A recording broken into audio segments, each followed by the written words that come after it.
Our guests today are Dave Thomas, a partner of Wilson Sonsini out in Silicon Valley, a longtime contributor to my endeavors over the years, and a brilliant lawyer, and Magen, director of Total Rewards for Murphy USA in Little Rock.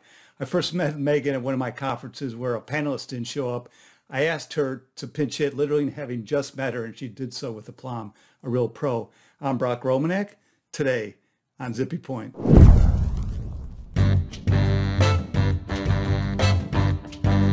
So Magen and Dave, thanks for joining us. We're going to talk about item 402J of Regulation SK. So Magen, how challenging is putting this table or tables if you have multiple tables together?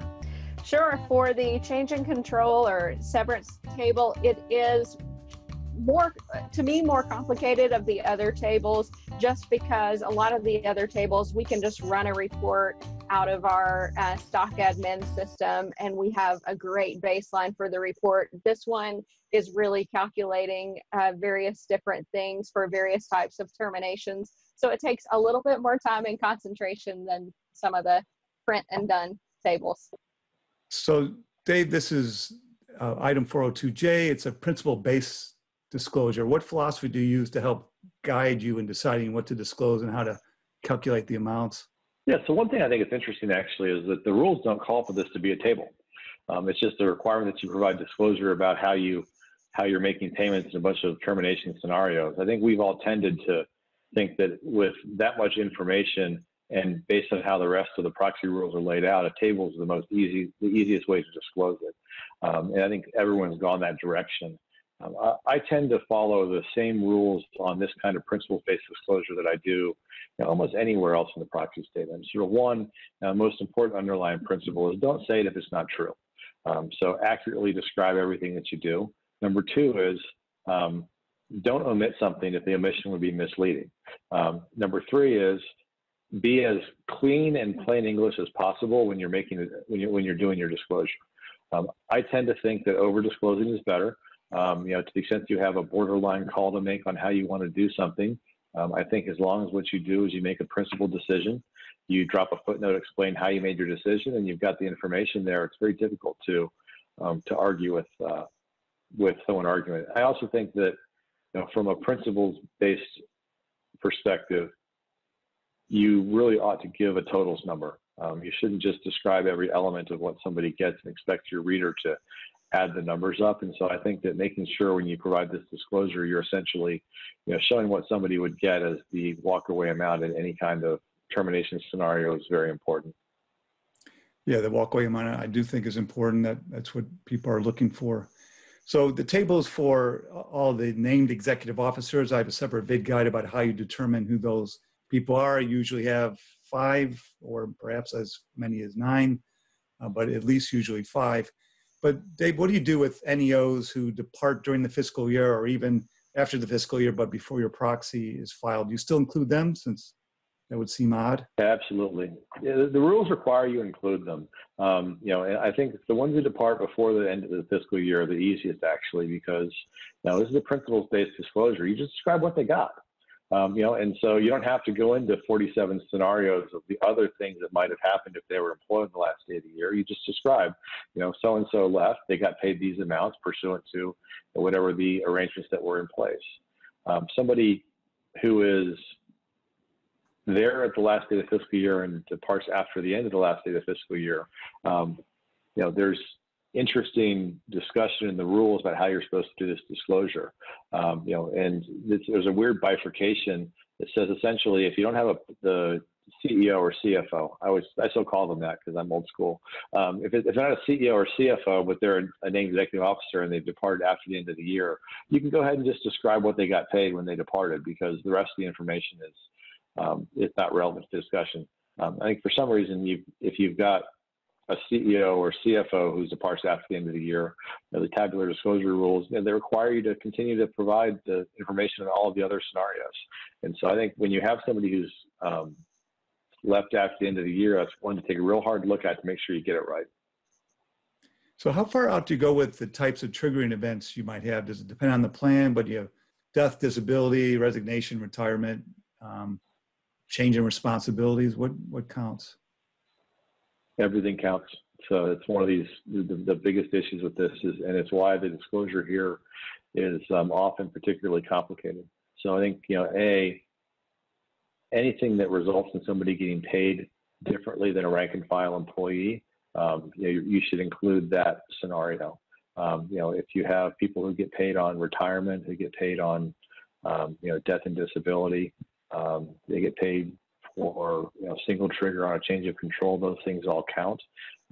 Interestingly enough, not in the actual rule or the instructions, but if you look at the release that put the SK proxy rules out in 2006, the SEC dropped a footnote that says, hey, if you have a change in responsibilities for NEO and that's going to result in them getting paid something, you have to describe that too. And so, an existing employee who's got rights to payments for good reason, if you demote them, that's required by a footnote to the proposing release to these rules to be a disclosure as well. And so I think just making sure you catalog all the different ways someone can get paid is important. This is one area too where I think that it's good to periodically have somebody who didn't do the disclosure in the prior year, do a document scrub to make sure that you've gotten everything that's there. I think all of us tend to have a tendency that if we did it last year and we don't think anything has changed in the interim, that we assume that we were right because we're all very smart. I think sometimes having fresh eyes come in behind you to make sure that they would make the same disclosure decisions you did is important. I don't know that every year you've got to trade back and forth, but I think having someone periodically come in to double check and make sure that you're making the same disclosure determinations that they would is a useful practice. And Dave, for a change in control, what date do you pick to presume as your calculation date, the trigger date for purposes of the disclosure? Last day of the fiscal year is the designated date for all of these. Essentially, last day of the fiscal year, stock price, closing price on that date is the basis for most of the quantification. So here we have Murphy USA's disclosure in this area. We have about a half page of narrative, and then the table here is on the next page. And this is, sometimes the narrative for a company could go on for several pages. Obviously, it's to depend on how complicated their circumstances are. Megan, could you talk for a few minutes about some of the tricky parts of making calculations? Sure, absolutely. We highlight tricky parts could include, do your employees have specific agreements that lay out how their termination would be treated? So in our situation, we only have one severance protection agreement. That's for our CEO. So that's the only point there that we have to make sure that we calculate that and include it. If there was a termination in the event of a change in control, we account for that. For others, we are looking at equity compensation, and it's treated differently based on different types of compensation. So we have to carefully make sure that we calculate that. For example, if there is a termination because of a change in control for our employees, all of their stock awards vest. So we can just take the outstanding value and include that. But if the separation is for a death, disability, or retirement, we take a prorated approach. So we make sure and calculate that for each employee based on each set of awards that they have outstanding. So it's multiple calculations rolling into that one number. As you can see, our resignation table is quite simple. All things are forfeited that are not already paid or vested at that point. So that's really the biggest things that we're taking into account. How are we prorating awards upon a death, disability, or retirement? And other than that, any agreements that you have in place for any specific individuals should be accounted for. Yeah, I think, again, there's no required format for a table or even to have a table in this area. So I think it's smart to have a column, even though there might be nothing in it, to show shareholders, to show investors that resignation is not a trigger for your arrangements. Mm-hmm. I think sometimes too, you might want to also consider whether or not you want to be just real explicit that resignation doesn't trigger, nor does the termination for cause, and that's just It's optics, unless of course you're paying someone lots of money for termination for cause, in which case I think the disclosure would be required. But I think in most cases you're not making special payments to somebody who's terminated for cause, and so having that as like, listen, someone quits or we terminate for cause, they don't get anything is good disclosure. So Dave, item 402J4 requires disclosure about any material conditions or obligations for change in control benefits. So this is including non-competes, non-solicitations, confidentiality agreements. How much disclosure do you typically see about this in the various proxies out there? Typically, it's not particularly robust. I think that people will describe, they won't say sort of what all the parameters of a non-compete or non-solicit. They'll say essentially, receipt of payments requires continued compliance with confidentiality, non-compete, non-solicitation obligations. In some cases, people will describe them more, but I think in most cases, they describe them somewhat generically. The other area too, I think, where people, don't put in heavy disclosure, which it might be worth a second thought about it, is, the various definitions of things like what's good reason, what's cause and non-cause. Just explaining, what those things cover is important.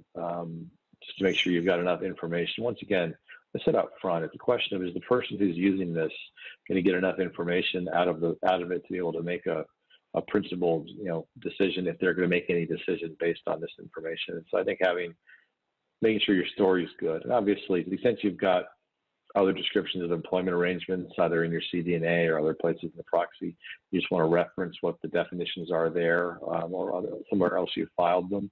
You could do that obviously as well. It's just a question of, do you want to put it all in one place to make it easy to walk down the map of what you have? I think you have to look at the usability of your disclosure. It's so easy to just cut and paste everything from your agreements and dump it in the proxy, but then and of course you can't paraphrase certain things because you want them to be precise, but you have to be careful when you're done with it. Give it perhaps to a layperson, someone in your household, and say, hey, read this. Does this make any sense to you? And get a common sense check on what you're drafting. I used to make my dad read disclosure sometimes because he's no fear in telling me that wasn't making any sense.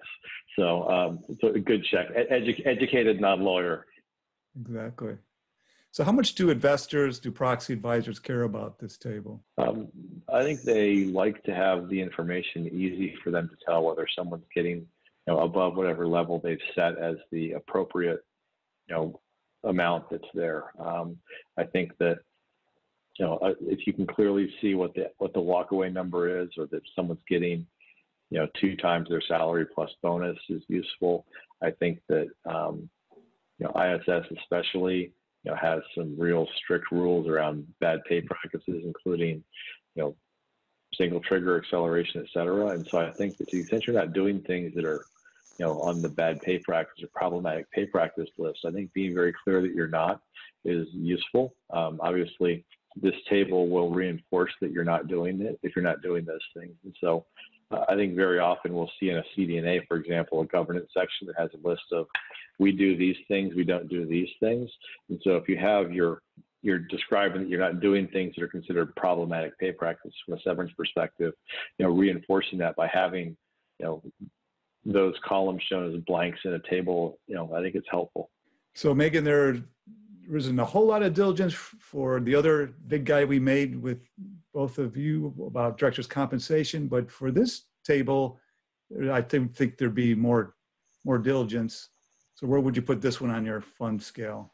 On my fun scale, this is pretty fun. This is a pretty fun table because I imagine for the executives anyway, they can think about retirement and enjoy that conversation. But it is interesting to really aggregate what a walkaway value would be for our executives. So it's one of the more entertaining tables to prepare.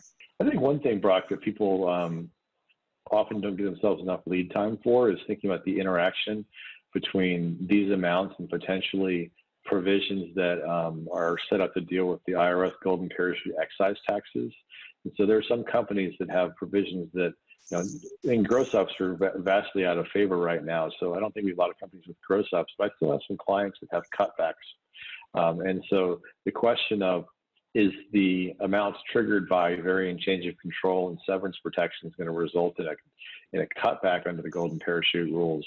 You actually have to do those calculations, and making sure you have enough time to both quantify and do those calculations is important, because you want to make sure that you're disclosing accurately.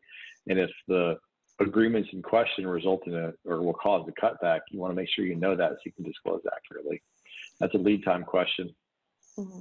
So if you enter into some new arrangements that have that kind of issue, is that a good time, you think, to ask around and find out how much lead time you might need, or do you wait till the proxy season rolls around and ask them?